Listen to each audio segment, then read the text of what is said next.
El pasaje en el que se basa la predicación de esta mañana se encuentra en el capítulo 9 del libro de Hechos, los versículos del 26 al 31, y la palabra de Dios dice así: Cuando llegó a Jerusalén trataba de juntarse con los discípulos, pero todos le tenían miedo, no creyendo que fuese discípulo. Entonces Bernabé, tomándolo, le trajo a los apóstoles y les contó cómo Saulo había visto en el camino al Señor, el cual le había hablado, y cómo en Damasco había hablado valerosamente en el nombre de Jesús. Y estaba con ellos en Jerusalén, y entraba y salía, y hablaba denodadamente en el nombre del Señor, y disputaba con los griegos, pero éstos procuraban matarle. Cuando supieron esto los hermanos, le llevaron hasta Cesarea y lo enviaron a Tarso. Entonces las iglesias tenían paz por toda Judea, Galilea y Samaria, y eran edificadas andando en el temor del Señor, y se acrecentaban fortalecidas por el Espíritu Santo. Dios nos bendiga. Les invito a mantener nuestras Biblias abiertas en el libro de los Hechos de los Apóstoles, capítulo número 29. La Biblia dice que las cosas secretas pertenecen al Señor, pero las reveladas son para nosotros y para nuestros hijos, a fin de que cumplamos todas las palabras de esta ley para siempre. Deuteronomio capítulo 29, versículo 29. Estas palabras valen para, entre comillas, sus temas oscuros, es decir, para aquello de lo que la Biblia no habla tanto como quisiéramos, y valen también para aquellas personas de quienes no tenemos tanta información. Uno de sus personajes es José Bernabé, un cristiano que aparece en el Nuevo Testamento como modelo de altruismo y liberalidad. Bernabé entendió lo que el Señor Jesús dijo cuando afirmó que donde está nuestro tesoro, allí también está nuestro corazón, en Mateo capítulo 6, versículo 21, de modo que hizo algo que Jesucristo solo pidió a un solo hombre, al joven rico, quien por cierto no quiso vender sus bienes para darlo a los pobres. Bernabé no sería ni el único ni el último en hacer algo semejante, pero quizá como ocurrió con los que después de él se deshicieron de sus bienes, él lo hizo voluntariamente para que sus bienes no le estorbaran en el seguimiento de Jesucristo. Aunque hay asuntos de los cuales solo podemos especular respecto a Bernabé, hay algunas otras que son tan claras como para ver en ellas un llamado a ponerlas por obra. Pero el texto nos dice algo más sobre nuestro personaje. Nos dice que su nombre significa hijo de consolación, lo que quiere decir que el hombre encarnó en su vida y conducta la empatía, el aliento, la solidaridad y la restauración que se encuentran en el consuelo divino. Sus cualidades muestran algunos de los rasgos que deben caracterizar a los hombres y a la Iglesia de Dios. Veamos cuáles son. En primer lugar, estamos hablando de un hijo de consolación. En primer lugar, el texto nos enseña que vive en conformidad con la gracia. Por muchas razones, Bernabé es uno de los personajes más fascinantes del libro de los Hechos. Era un levita, originario de Chipre. Su nombre era José, pero los apóstoles le pusieron por sobrenombre Barnabá, nombre que significa o se dice que significa hijo de consolación. Debemos recordar que en la Biblia, entre comillas, el hombre es lo que su nombre significa, que cuando ese nombre no es suficientemente descriptivo, se hace necesario cambiarlo. Pese a la nota de explicación que sobre el significado del nombre de Bernabé incluye el libro de los Hechos, los expertos no se ponen de acuerdo sobre la base de esa asociación. Por su etimología, algunos suponen que Barnabá significa más bien hijo de la profecía, mientras que otros sugieren que significa hijo de Nef, lo que tampoco resuelve nuestro enigma. Al parecer, la etimología aludida es más bien de origen popular, es decir, era tan de dominio popular como decir ahora que aleluya significa gloria a Dios, lo cual no es cierto. El relato también dice que Bernabé tenía una heredad, la cual la ley de Moisés prohibía claramente a los levitas en Números 18:20 y Deuteronomio 10:9. Sin embargo, dado que la prohibición de poseer propiedades aludía exclusivamente a la tierra prometida, y ya que Bernabé era chipriota de nacimiento, es posible que los levitas no observaran esa prohibición fuera de la tierra de Israel. Por otra parte, pudo también haberla adquirido por matrimonio y deseando cumplir con la ley decidió venderla. Pero al margen de estas consideraciones, tanto su nombre como sus acciones eran descriptivos de su carácter. Su iniciativa no fue algo insignificante, fue algo tan excepcional que quedó registrado en el libro de los Hechos, curiosamente junto a la iniciativa de Ananías y Zafira. Tampoco fue algo fácil, pues el apego a los bienes es uno de los grandes desafíos de los mortales, incluidos los cristianos. Hablando sobre lo extraño que resulta el contentamiento, el puritano John Charles Riley decía: antes de pecar, los ángeles caídos tenían el mismo cielo para habitar, la presencia de Dios y su favor inmediato, pero no estaban contentos.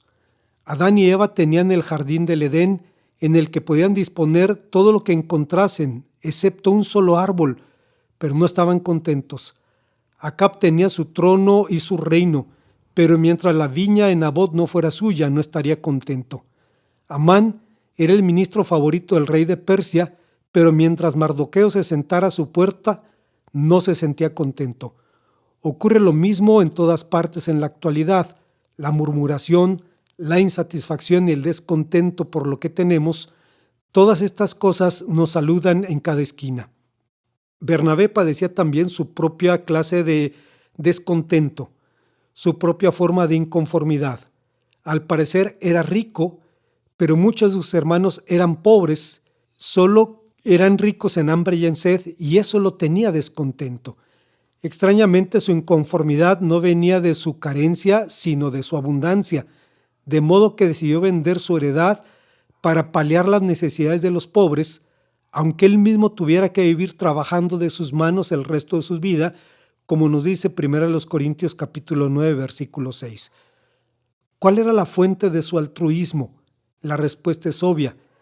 Era la gracia de Dios. Era el ejemplo de Jesucristo, quien, siendo rico, se hizo pobre para que con su pobreza nosotros fuésemos enriquecidos, dice Pablo en 2 Corintios 8:9. Si conformidad, entre comillas, significa acatamiento, adhesión, aceptación de algo, Bernabé hizo de la conformidad con la gracia la norma de su vida. Pero para él, dar de gracia no solo se refería a los bienes materiales, a los bienes tangibles, se refería también a las bendiciones del Evangelio, al deber de hacer partícipes a los demás de las bendiciones recibidas. Saulo, el otrora perseguidor de la iglesia, era temido por los creyentes de Jerusalén y era visto con profundo recelo. Y fue justo en ese momento que Bernabé intervino e hizo la diferencia. Como Guine Getz dice, la buena disposición de Bernabé en ayudar a Saulo era en sí misma una expresión de su espíritu desinteresado. Sin duda tenía suficientes problemas y presiones en su propio ministerio para interesarse tan profundamente en la vida de Saulo. Además, sabía que estaba poniendo en peligro su propia reputación, pero ante él había un hombre sincero y muy necesitado y a quien podía ayudar. Bernabé aceptó a Saulo principalmente porque creía en la gente. No permitió que las excepciones le desilusionaran y destruyesen su capacidad de confiar en sus semejantes. Hay una segunda enseñanza que encontramos en nuestro pasaje. El texto nos enseña que un hijo de consolación mantiene disposición a la vulnerabilidad. Obviamente, confiar en los otros trae aparejado sus propios riesgos, trae consigo peligros y fantasmas. Salomón lo advierte en el libro de Proverbios cuando dice: Hijo mío, si has salido fiador de tu vecino, si has dado la mano a un extranjero, si te has enlazado con tus palabras y has quedado atrapado por tu boca, haz lo siguiente, hijo mío, para librarte. Ve, insiste, acosa a tu vecino. Proverbios 6 del 1 al 3. Es claro que estos riesgos no se limitan en el terreno económico. Ponen en riesgo haberes de mayor valor, ponen en riesgo nuestra reputación y la seguridad de los que amamos. Como señalamos anteriormente, la reputación de Bernabé estaba en juego por su mediación a favor de Saulo. Y no seré el único en preocuparse por la seguridad de la iglesia. En su momento, Pablo mismo advertía sobre los falsos hermanos en 2 Corintios 11:26, sobre aquellos que buscaban beneficiarse de la buena fe de los cristianos. El hermano Carlos Ocaña cuenta de alguien que llegó a su antigua iglesia en la ciudad de Chihuahua y se identificó como cristiano solicitando ayuda económica. Pero algo no convencía a uno de los miembros de la iglesia, quien preguntó al recién llegado: ¿eres cristiano? A lo que el individuo respondió: sí. Entonces, tan directo como suele hablar la gente del norte, preguntó de nuevo: a ver, ¿qué dice Juan 3:16? El hombre contestó: dice que está bien, que les manda saludos. En tiempos del Nuevo Testamento, la intrusión de falsos hermanos en la iglesia significaba mucho más que una amenaza de fraude económico. Significaba una amenaza a la moral y a la doctrina cristianas. El apóstol San Pedro dice sin rodeos: pero hubo también falsos profetas entre el pueblo, como habrá entre vosotros maestros que se introduzcan encubiertamente herejías destructoras y por avaricia harán mercadería de vosotros con palabras fingidas, según de Pedro 2, del 1 al 3. Sin embargo, a la luz de la Biblia, el riesgo de confiar en otros es un riesgo que vale la pena correr. Patrick Morley, un empresario cristiano de Florida, cuenta la siguiente experiencia vivida por él y un amigo. Nadie, dice, en su sano juicio se atrevería siquiera a pedir la clase de ayuda que Robert me estaba ofreciendo.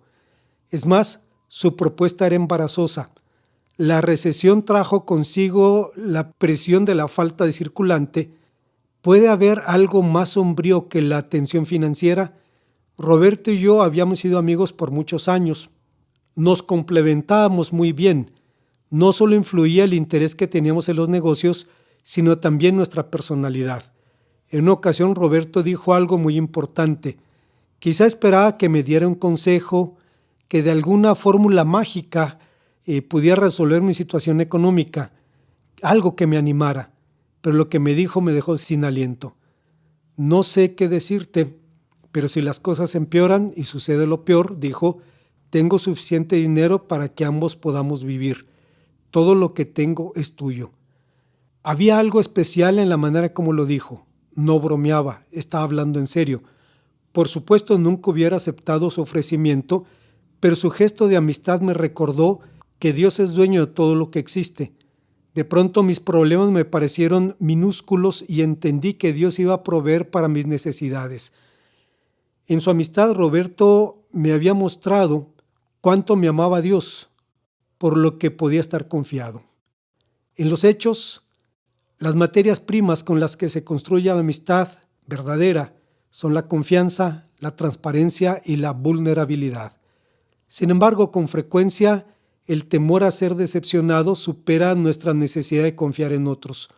Nos hace levantar muros como aquellos de los que el músico norteamericano Paul Simons cantaba: soy una roca, soy una roca no sufre, una isla nunca llora, he construido muros, una fortaleza poderosa que nadie puede penetrar. Simons soñaba con la utópica seguridad que se halla en el aislamiento y en la soledad, pero lo cierto es que todos lloramos, lo cierto es que todos sufrimos, lo cierto es que el infortunio y la adversidad penetran nuestras fortalezas, derriban nuestras murallas, y esta es justamente la razón por la que necesitamos la aceptación y solidaridad. Ese fue el mérito de Bernabé. Creyó en Saulo cuando casi todos, incluidos los apóstoles, dudaban de su sinceridad. Después de todo, estaba abogando por un asesino, o al menos un cómplice de asesinato. Estaba intercediendo por alguien que había consentido con la muerte de Esteban, por el mismo que había desatado una feroz persecución contra la iglesia. Cuán fácil y cómodo le hubiera sido permanecer en silencio, pero Bernabé fue hasta los dirigentes, solicitó audiencia a los apóstoles y les manifestó que confiaba en Saulo. Estaba más interesado en él y en la obra del Señor que en sus sentimientos y cómoda existencia. Qué bendición significa para nosotros este testimonio, pues como Francis Schaeffer dice, uno de los valores empobrecidos de nuestro tiempo es la búsqueda obsesiva de tranquilidad personal. Una paz que en realidad es indiferencia activa, un pacifismo que es puro desdén con aureola. Esa paz, entre comillas, quiere decir, en pocas palabras, deseo que me dejen solo. No me interesa lo que le pasa al hombre del otro lado de la calle o del otro lado del mundo. No quiero que mi estilo de vida se vea perturbado sin importar lo que signifique incluso para mis hijos o para mis nietos. Qué bendición para nosotros que Cristo nunca pensara así. Hay una tercera y última enseñanza en nuestro pasaje. Estamos hablando del Hijo de Consolación y el texto nos enseña que es alguien que sostiene un compromiso con la constancia. Hubo un incidente más en la vida de Bernabé que nos habla de la constancia de su carácter. Cuando la iglesia de Antioquía empezó a crecer entre los no judíos, Bernabé fue enviado a la ciudad para investigar lo que allí estaba sucediendo. Nos lo cuenta el libro de los Hechos, capítulo 11, versículos 19 al 22. Hasta ese momento la iglesia era judía, sus líderes eran judíos y se seguía observando fielmente el señalamiento del Mesías judío, allá en Mateo capítulo 10, versículo 5, que dice: por camino de gentiles no vayáis, por ciudades de samaritanos no entréis, antes id primero a las ovejas perdidas de la casa de Israel. Pero Bernabé era el hombre hecho para la tarea. Lucas dice que cuando éste llegó, vio la gracia de Dios y se regocijó y exhortó a todos los que con propósito de corazón permanecían fieles al Señor, porque era varón bueno, lleno del Espíritu Santo y de fe, y una gran multitud fue agregada al Señor. Hechos 11, 23 al 24. Llegó pues Bernabé a Antioquía y encontró una puerta abierta para la predicación del Evangelio, un espacio de servicio para su antiguo protegido Saulo de Tarso. Fue a buscarlo a la ciudad y lo integró al ministerio, donde sirvió por espacio de un año con enorme bendición para la iglesia local. No solo en términos del ministerio, sino en términos del ejemplo ministerial. Michael Green dice respecto a esta iglesia: la iglesia de Antioquía es un brillante ejemplo de lo que significa unidad cristiana. Su liderazgo era de lo más heterogéneo. Estaba Bernabé, un levita rico natural de Chipre; Simeón, llamado Níger, que a decir de algunos comentaristas parece haber sido de raza negra; Lucio de Cirene, un judío de la diáspora; Manaén, que había sido educado junto a Herodes el tetrarca; y Saulo de Tarso, joven rabino educado a los pies de Gamaliel. Asimismo aparecen juntos ejerciendo cargos directivos profetas y maestros, los que habitualmente no tenían buenas relaciones. Cuán heterogéneo este grupo, y sin embargo entendieron que la voluntad de Cristo es que fueran uno, como dice Juan capítulo 17, versículo 21. Entre paréntesis, la doctora Ciela García decía que Dios sigue llamando jóvenes al ministerio, pero que algo crucial en la opción por el ministerio es un modelo de congruencia. Los jóvenes no necesitan ver ministros perfectos, necesitan ver hombres congruentes. De modo que desde Antioquía, Pablo y Bernabé fueron enviados a su primer viaje misionero a la isla de Chipre. Con ellos estaba Juan Marcos, pariente de Bernabé, según nos dice el libro de los Hechos, capítulo 13, versículos 1 al 5 y Colosenses 4:10. Pero en algún momento Marcos abandonó la misión y regresó a Jerusalén, y los misioneros terminaron el viaje sin él. Posteriormente acordaron regresar a ministrar a las iglesias recién establecidas, y Bernabé sugirió llevar con ellos a Juan Marcos, pero Pablo se negó rotundamente. A Pablo no le pareció bien llevar consigo al que se había apartado de ellos desde Panfilia y no había ido con ellos a la obra, y hubo tal desacuerdo entre ellos que se separaron el uno del otro. Bernabé, tomando a Marcos, navegó a Chipre, y Pablo, escogiendo a Silas, salió encomendado por los hermanos a la gracia del Señor, según dice Hechos 15, 38 al 40. Se ha sugerido que la razón de la conducta de Bernabé era el parentesco que le unía con Marcos, que Marcos era su primo y Bernabé estaría defendiendo a su familia. Sin embargo, a la luz de la Biblia, el hombre estaba muy por encima de intereses particulares, de mezquindades y sensiblerías.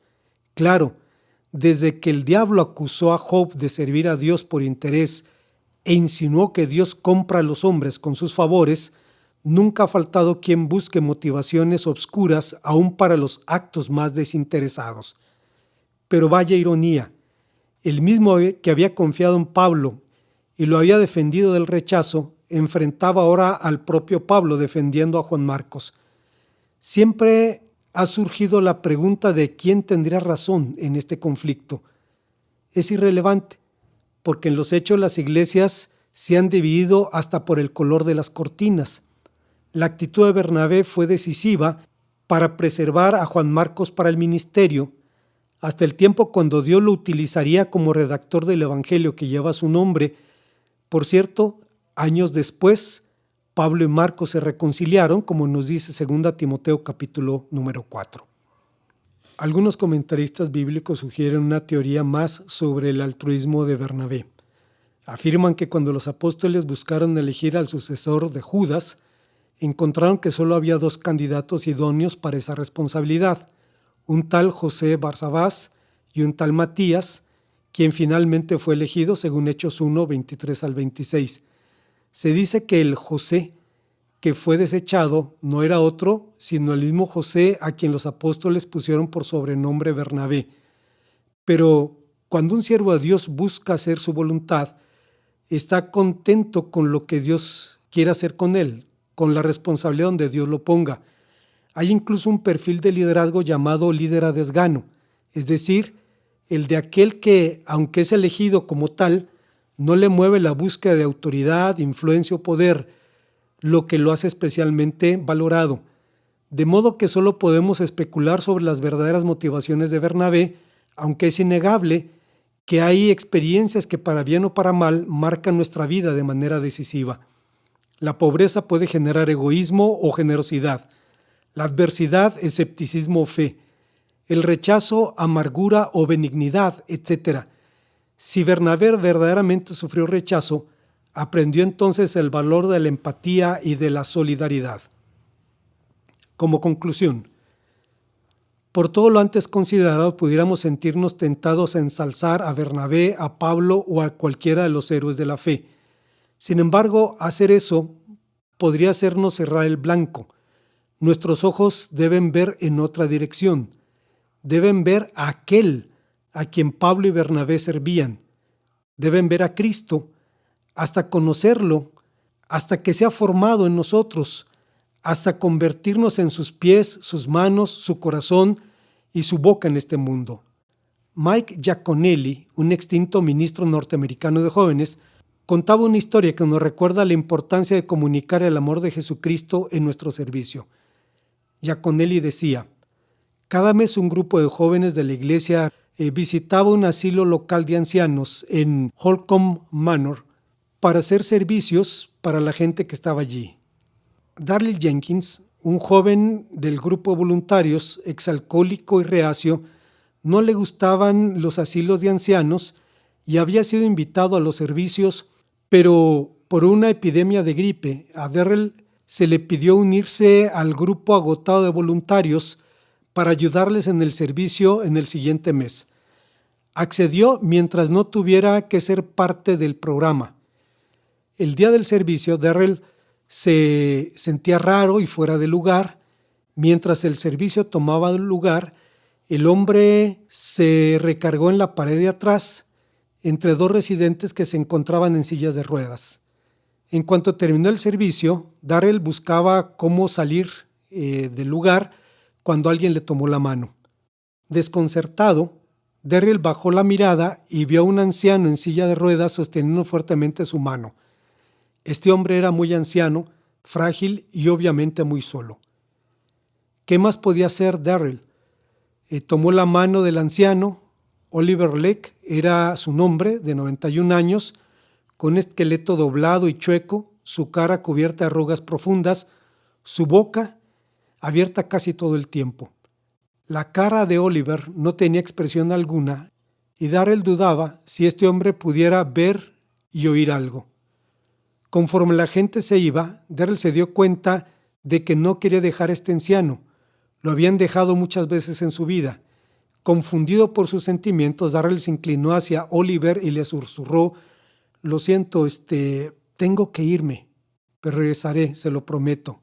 Y sin más advertencia, el señor Leck respondió apretando la mano de Darrell y después lo soltó. Los ojos de Darrell se llenaron de lágrimas, tomó sus cosas y empezó a alejarse, Inexplicablemente se escuchó a sí mismo decirle al anciano: lo amo. ¿De dónde había salido esto? ¿Qué me pasó? Darrell regresó al mes siguiente y el que sigue, y la rutina era la misma.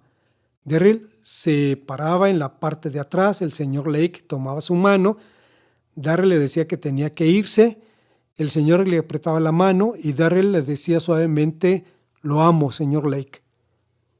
Pronto Darrell se encontró esperando impacientemente para reunirse con su amigo. En la sexta visita pudo observar que algo andaba mal. El señor Lake no estaba en el servicio y a Darrell no le preocupó, primero porque a las enfermeras les tomaba mucho tiempo para traer a todos los que estaban en sillas de ruedas, pero conforme fue pasando el servicio, Darrell estaba alarmado. Fue con la jefa de enfermeras: perdone, le dijo, no veo al señor Lake que esté aquí. ¿Dónde está? ¿Está bien? La enfermera le pidió a Darrell que lo siguiera y lo guió al cuarto 27, donde Oliver estaba acostado con ojos cerrados y con la respiración dispareja.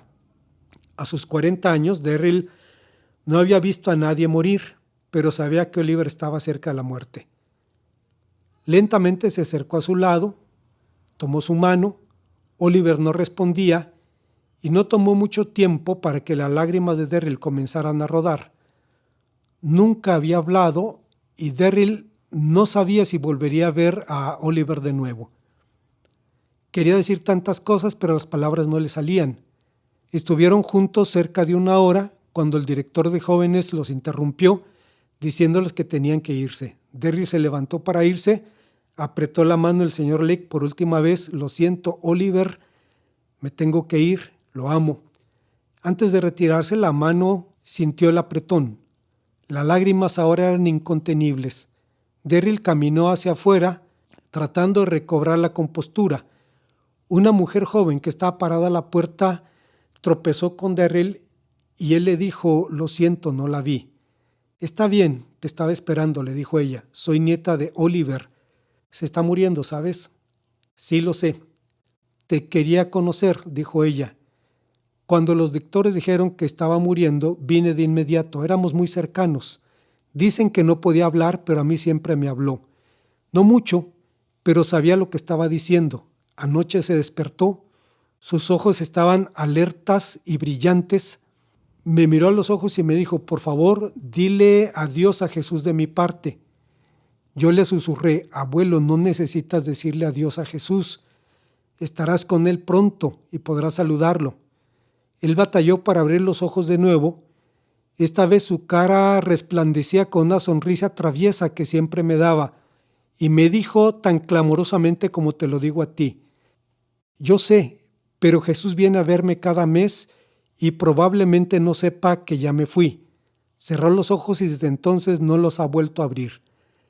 Le dije a la enfermera lo que él me había dicho y ella me dijo que tú venías cada mes y tomabas su mano.